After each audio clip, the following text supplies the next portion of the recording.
Bom, agora a gente vai continuar a descrever, né, outros elementos aí discretos que compõem, né, no nosso caso agora, os sistemas fluídicos, né, sistemas hidráulicos. Né, a gente já acabou de descrever no caso de sistemas térmicos. Né. O primeiro elemento, que é o mais simples também, o mais comum aí em sistemas fluídicos, né, é o que a gente chama de resistência fluídica linear no caso. Então, essa resistência é um elemento que provoca a queda de pressão, né, entre um ponto 1 e 2 do escoamento em regime permanente. Então, vamos fazer sempre aquela ponte, né, com sistemas elétricos. Né. Quando a gente fala de resistência elétrica provoca queda de tensão, queda de potencial, diferença de potencial.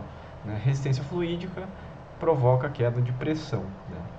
Então, só para imaginar isso, né, vamos imaginar uma tubulação aqui, que eu estou desenhando, né, um pedaço dela. Tem uma vazão entrando aqui nessa tubulação, né, e numa certa seção transversal, que eu chamei aqui de 1, né, a gente tem uma pressão P1, tá?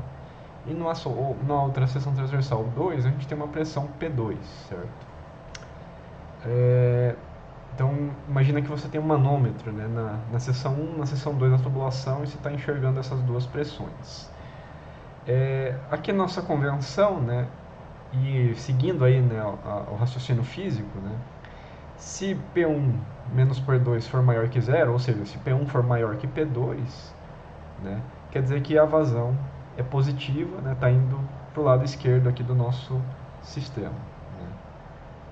Né. Se P1 menos P2 é menor que zero, então P1 é menor que P2, quer dizer que a vazão está vindo no sentido contrário, que é o sentido negativo no nosso caso. Né. Então, o escoamento ele vai vir do ponto onde tem uma pressão maior para onde tem uma pressão menor, né, como é de se esperar no caso. Essa queda de pressão, né, a gente vai modelar, né, essa diferença de pressão P1 menos P2, a gente vai considerar, no caso, um modelinho linear, que diz que essa queda de pressão é um coeficiente, uma constante chamada, né, de resistência fluídica, vezes a vazão volumétrica aqui dentro dessa tubulação. Tá? Essa equação ela só é válida, né, para o que a gente chama de regime de escoamento laminar. Né? O regime laminar, né, é um caso especial, né, do escoamento aqui de fluido, onde, né, as linhas de escoamento do fluido elas estão se movimentando de forma paralela. Né? O que isso significa? Vamos tentar pensar de forma mais prática. Né? Imagina que você coloca ali um grãozinho de poeira nessa tubulação, tá? E você acompanha o movimento desse grãozinho de poeira. Né? E você coloca vários grãos de poeira ao longo da tubulação só para enxergar esse movimento. Se o movimento, né, se o escoamento for laminar, o que acontece com esse grãozinho de poeira? Ele vai se movimentar em linha reta. E cada grão desses, né, vão se movimentar de forma aproximadamente paralela, né? Mais paralelo do jeito que eu desenhei. Tá? Então isso é o escoamento laminar. Né? Essas linhas de corrente que a gente chama, né, elas têm movimento paralelo, né, e não tem cruzamento dessas linhas, não tem nenhum movimento mais complexo disso. Um outro regime de escoamento que é importante aí, que a gente não vai explorar nos nossos modelos, é o que a gente chama de regime turbulento. Né? No regime turbulento, a gente vê vórtices nessas linhas de corrente. Né? Então, pode acontecer algo desse tipo aqui, com essas linhas de corrente. Né? Geralmente, quando que acontece esse escoamento turbulento, né, esses vórtices? Quando a velocidade de escoamento, quando a vazão é grande. Né? Depois a gente vai falar a respeito disso, né? Mas o regime de escoamento pode ser quantificado de acordo com o número de Reynolds. Tá? E vocês vão ver isso com mais detalhe em disciplinas da área de fenômenos de transporte, de mecânica dos fluidos. Né? E a gente vai explorar um caso mais simples, que é o escoamento laminar, né? Para a gente vai ser suficiente na maioria dos casos. Né? E lembrando, né, para esses casos, né, a variação de pressão é simplesmente a resistência fluídica vezes a vazão. Né? Então a gente tem um modelo bem simples aqui para isso. Aqui eu estou colocando a simbologia que a gente vai adotar às vezes para essa resistência fluídica, remetendo aí ao caso de resistência elétrica. Tá? Então o mesmo símbolo aqui, em vez de variação de tensão elétrica, a gente tem variação de pressão, P1 menos P2, Em vez de corrente elétrica, a gente tem vazão volumétrica aqui. Tá? Então, símbolo equivalente ao de resistência elétrica. Né? O que a gente vai ter normalmente com elementos aí de resistência fluídica? Tubulação, né? Como a tubulação ela não é perfeitamente lisa, né? Acontecem perdas de energia, perdas, né, de pressão, quedas de pressão ao longo da tubulação por causa da rugosidade da superfície, entre outras imperfeições na fabricação da tubulação. Elementos aí como cotovelos, né, joelhos, né, válvulas, né, entre outros, vão também induzir quedas de pressão. Né? Então, no nosso modelo simples, esses elementos de circuito hidráulico vão ser contabilizados muitas vezes como resistências fluídicas. Né? Então, qualquer elemento que induzir perda de pressão, né, vai ser contabilizado como resistência fluídica aqui no nosso caso. O que governa, né, aquela questão do escoamento laminar é o que a gente chama de número de Reynolds, certo? Então, lembrando, né, o escoamento laminar ele ocorre quando há camadas de fluido adjacentes escoando, né? Quando há velocidades altas de escoamento, existem movimentos aleatórios no fluido, chamado então de escoamento turbulento, que não é o que a gente vai explorar aqui na disciplina, claro. Né? Então, o número de Reynolds ele classifica esse tipo de escoamento, né? E aqui a gente tem a equação desse número, né? De novo, é um outro número adimensional, né? Mesma ideia do número de Biot, né? Mas é uma outra propriedade aqui, que é a densidade do fluido vezes o diâmetro da tubulação vezes a velocidade média de escoamento numa seção transversal aqui da tubulação, por exemplo, dividido pela viscosidade do fluido. Tá? Então, isso aqui é o número de Reynolds. Para escoamento laminar, né, esse Reynolds ele é menor ou igual a 2000. Tá?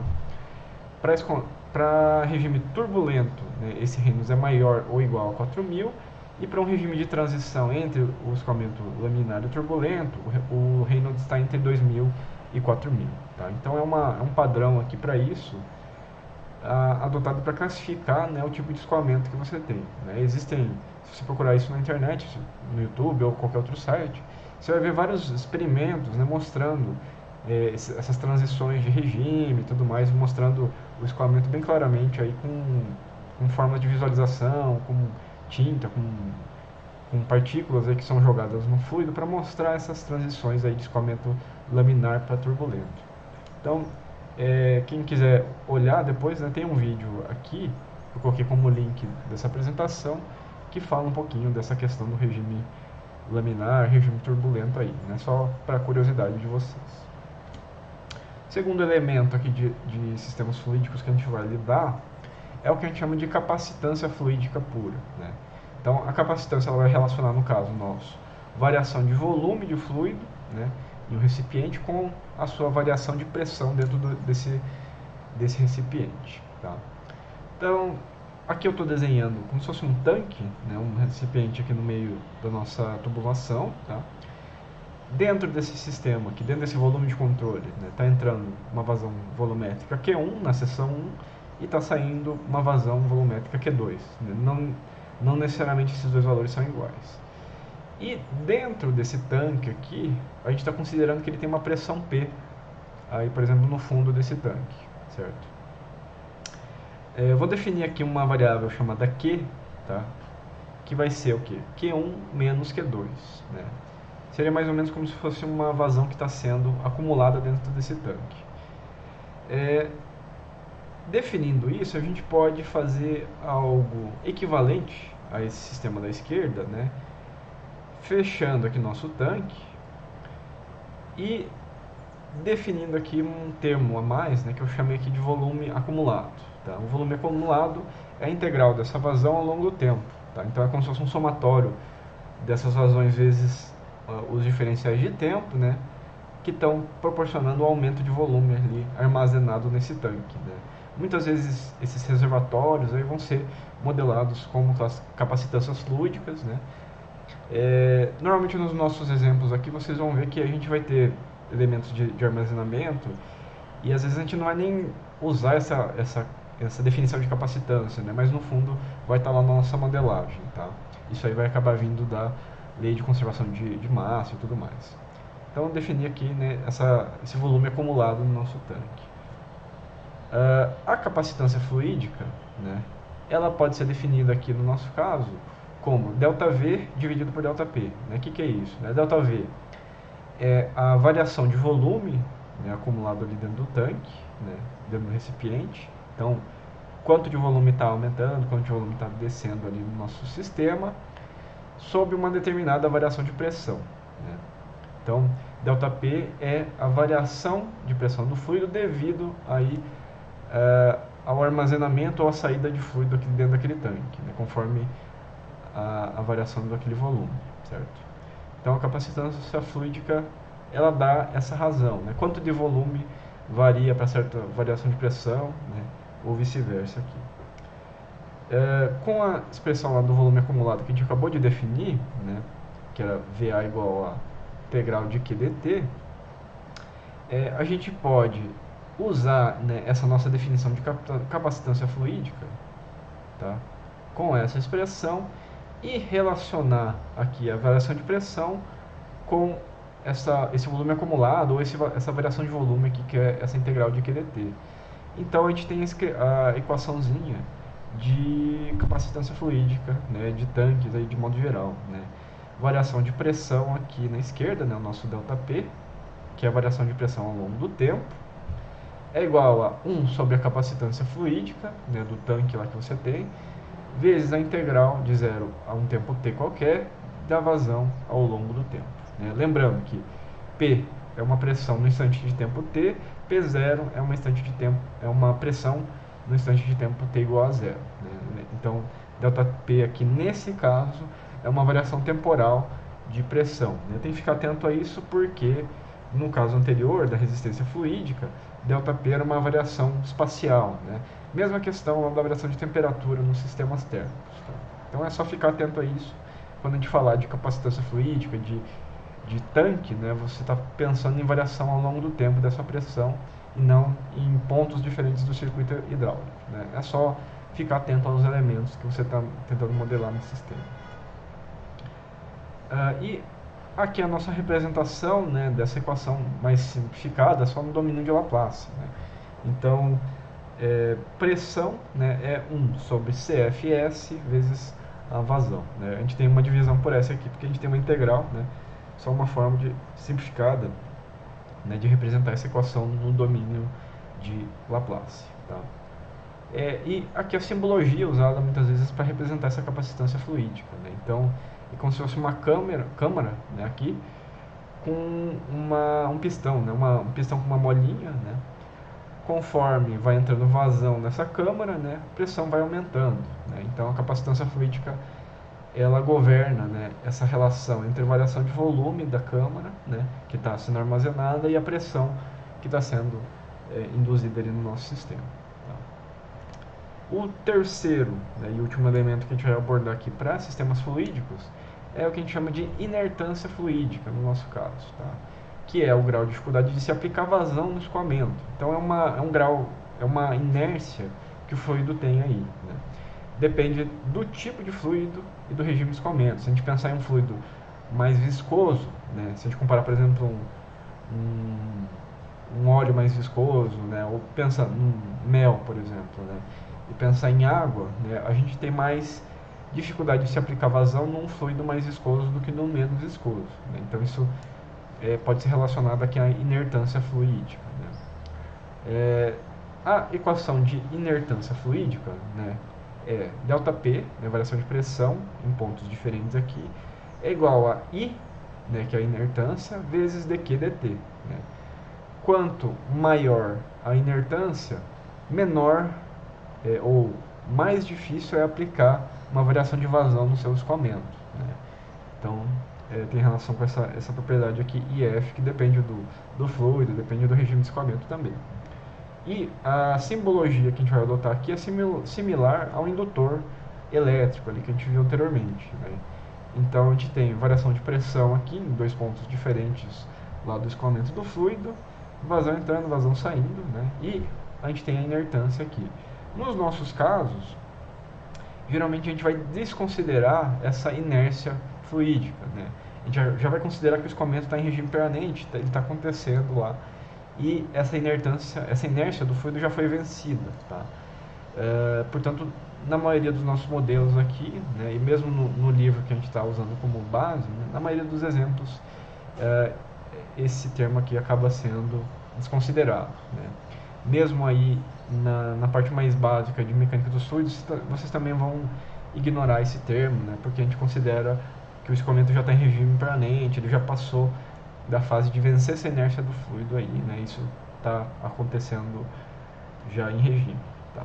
Então, né, de novo, a gente não vai abordar muito isso. Para alguns casos, né, como a gente está falando de sistemas fluídicos de modo geral, quando você estiver interessado no movimento aí de gases, né, a gente tem algumas equações adicionais que podem ajudar a gente, tá? Então, acho que todo mundo aí que já cursou química em algum momento da vida, né, já ouviu falar de equação de gases, né, equação de gases perfeitos e tudo mais. São as equações de estado, né? Por que a gente chama de equações de estado, né? Essas equações elas relacionam diferentes variáveis de estado num gás, né? Pressão, volume, temperatura normalmente, né? Então, em condições com baixa densidade desses gases, né? Com pressão, temperatura e volumes a pressão, temperatura e volume desses gases eles podem ser relacionados pelaquela relação bem típica, né? P vezes volume é igual a massa vezes R vezes T. P é a pressão absoluta do gás, V é o volume desse gás, né?